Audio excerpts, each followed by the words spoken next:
Kanchipuram వకుడా silks. నాణ్యత మా ప్రాధాన్యత. మదీనాగూడ, మియాపూర్, హైదరాబాద్ లో త్వరలో శుభారంభం.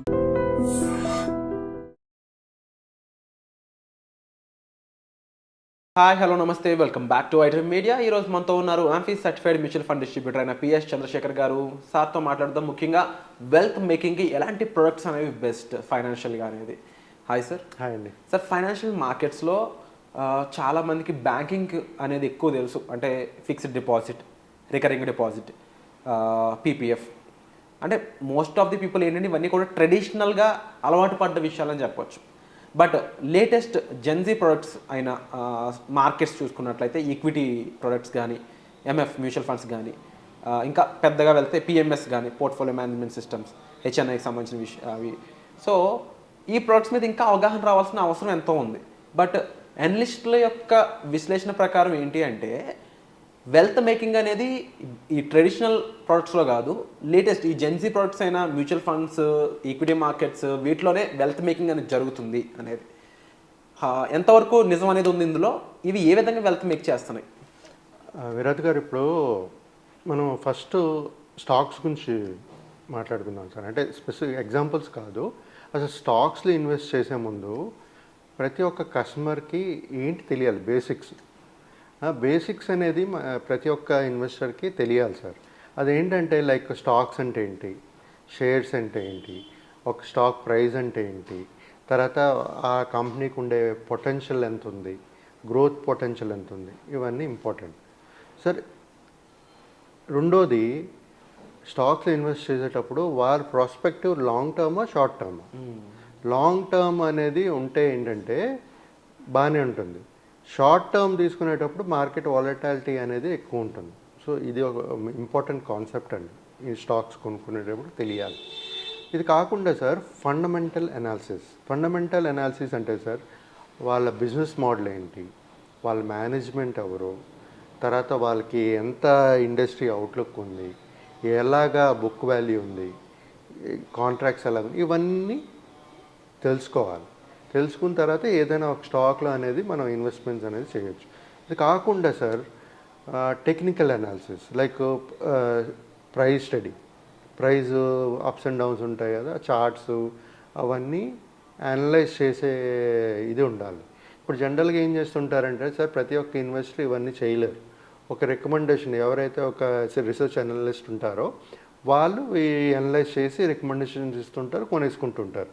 బట్ యాజ్ అన్ ఇన్వెస్టరు మనం ఎక్కడ ఇన్వెస్ట్ చేస్తున్నాము, దానికి ప్రైస్ ఫ్లో చార్ట్స్, బేసిక్స్ అనేది టెక్నిక్ అనాలిసిస్లో కూడా బేసిక్స్ అనేది తెలుసుకోవాలి ప్రతి ఒక్కరు.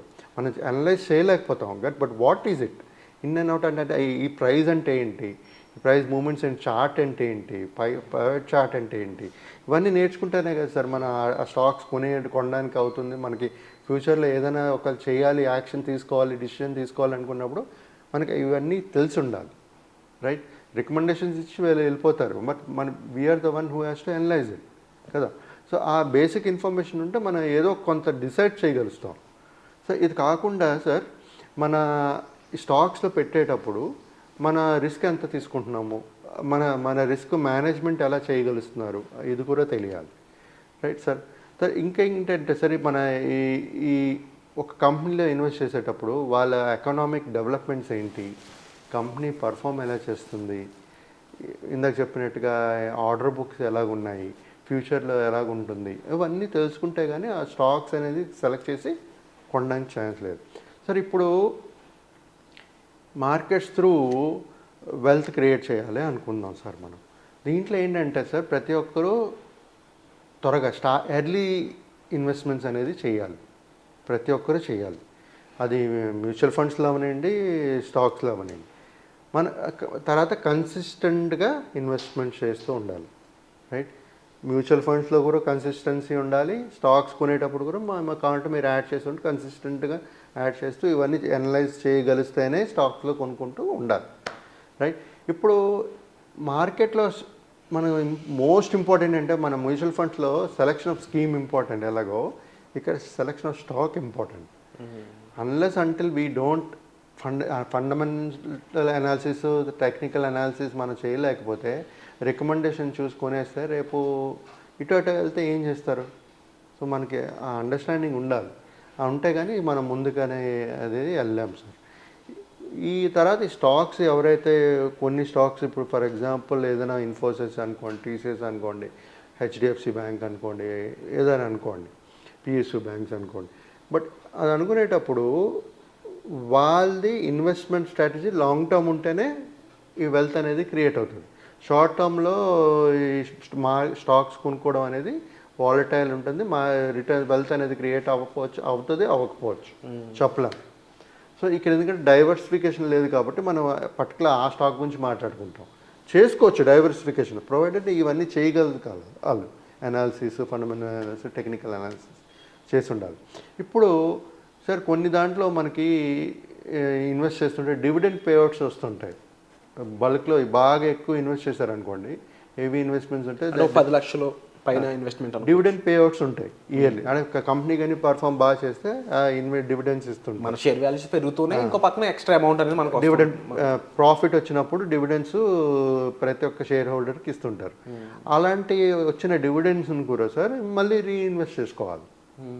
ఇప్పుడు మ్యూచువల్ ఫండ్స్లో అయితే డివిడెండ్స్ పేఅవుట్ ట్యాక్సిబుల్ చేస్తారు. అది కూడా అది లాస్ట్ 5 years అవుతుందా? అవును. సో అదేంటంటే సార్ నేను చెప్పేది ఇప్పుడు అంటే జనాలు ట్యాక్సేషన్ అంటే ఒక సోర్స్ ఆఫ్ ఇన్కమ్ లేదనుకోండి, ప్రాబ్లం లేదు ఆ dividends. And source of income ఉంది ప్లస్ దీంట్లో డివిడెండ్స్ వస్తుందంటే మళ్ళీ you have to pay tax. Capital investment అది capital gain, long term capital gains tax అది వేరే సార్. ఇది డివిడెంట్ మీద ట్యాక్స్ మాట.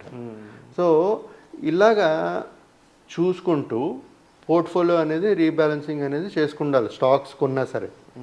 సో అక్కడేంటి మీకు ఎవరు ఫండ్ మేనేజర్ ఉండరు, ఎవరు ఉండరు, వాళ్ళు స్టాక్స్ రికమెండేషన్ ఇవ్వడం వరకు వాళ్ళ బాధ్యత.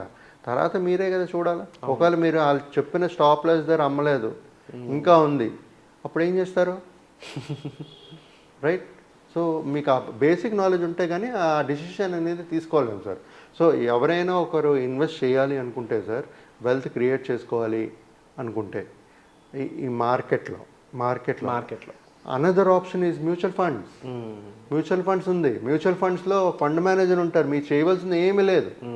జస్ట్ మీరు ఎంతైతే డబ్బులు ఇన్వెస్ట్ చేయాలనుకుంటున్నారో మాలాంటి మ్యూచువల్ ఫండ్ డిస్ట్రిబ్యూటర్కి ఇస్తే మేము డిసైడ్ చేస్తాం. మీ పోర్ట్ఫోలియో అనేది క్రియేట్ చేయగలుగుతాం మేము. బ్యాంకింగ్ లాంటివి వద్దు. ముందు ఈక్విటీలో అయితే మాత్రం వెల్త్ మేకింగ్ ఉంటుంది. డెప్త్లో అయితే మీకు ఏం రాదు సార్. మళ్ళీ మనకి వెల్త్ క్రియేట్ చేయాలంటే ఈక్విటీ మ్యూచువల్ ఫండ్సే. కాకపోతే ఏజ్ బట్టి మనం కొంచెం డెప్త్ ఫండ్లో కూడా పెట్టుకోవాలి. బికాజ్ రిస్క్ ఫ్యాక్టర్ ఎంత తీసుకోగలరో చూసుకుని దాన్ని బట్టి కొంత డెప్ట్, కొంత ఈక్విటీస్. బట్ ప్రతి వాళ్ళు ఇప్పుడు ఎంత వయసు ఉన్నా నేను రిస్క్ తీసుకుంటానని ఈక్విటీలోనే పెడుతున్నారు, ఈక్విటీలోనే పెట్టమంటున్నారు. సో మనకి ఆప్షన్ ఏం లేదు sir. Investors money, their decision, అంతే కదా. ఎలా చూసుకున్నా కూడా అంటే మీరు అన్నట్టు డెట్లో పెట్టినా కానీ ఇన్ఫ్లేషన్ దాటినప్పుడు అదే రిస్కే కదా. రిస్క్ తట్టుకోవడం కంటే కూడా ఈ రిస్క్ తీసుకోవడం బెటర్ అని వాళ్ళు అర్థం చేస్తారు. అదే సార్. ఇప్పుడు ఎక్కడైనా ఇన్వెస్ట్ చేయండి సార్. మీరు ఎందుకు ఇన్వెస్ట్ చేస్తున్నారు? ఫస్ట్ వెల్త్ క్రియేట్ అవ్వడానికే కదా. మరి వెల్త్ క్రియేట్ అవ్వకపోతే ఇన్వెస్ట్మెంట్ చేసి వేస్ట్, టైం వేస్ట్ ఎందుకు? దాని బదులు ఎఫ్డీ చేసుకోండి. కానీ వెల్త్ క్రియేట్ మీకు ఫ్యూచర్ ఇన్ఫ్లేషన్ బీట్ చేస్తూ ఒకటి రావాలి, వెల్త్ క్రియేట్ చేసుకోవాలనుకుంటే మాత్రం equity market, equity mutual funds. So విన్నారు కదండి మనం అడిగిన ప్రశ్నకి సార్ ఇచ్చిన ఆన్సర్. ఏదైతే మనం వెల్త్ మేకింగ్ ఎందులో పాసిబుల్ ఉంటుంది సార్ అని అడిగినప్పుడు ఈక్విటీ మార్కెట్స్, అందులో ముఖ్యంగా మ్యూచువల్ ఫండ్స్ అనేది ఇంకొంచెం కంపారబుల్లీ ఒక మీడియం సొల్యూషన్గా దాన్ని మీరు భావించవచ్చు. అండ్ దీనికి సంబంధించి మరింత ఇన్ఫర్మేషన్ కావాలనుకున్నట్లయితే డిస్ప్లే అవుతున్న నెంబర్స్ కాల్ చేసి మీరు సార్ని సంప్రదించవచ్చు. వచ్చే ఎపిసోడ్లో మళ్ళీ కలుద్దాం. Thank you so much sir. Thank you sir.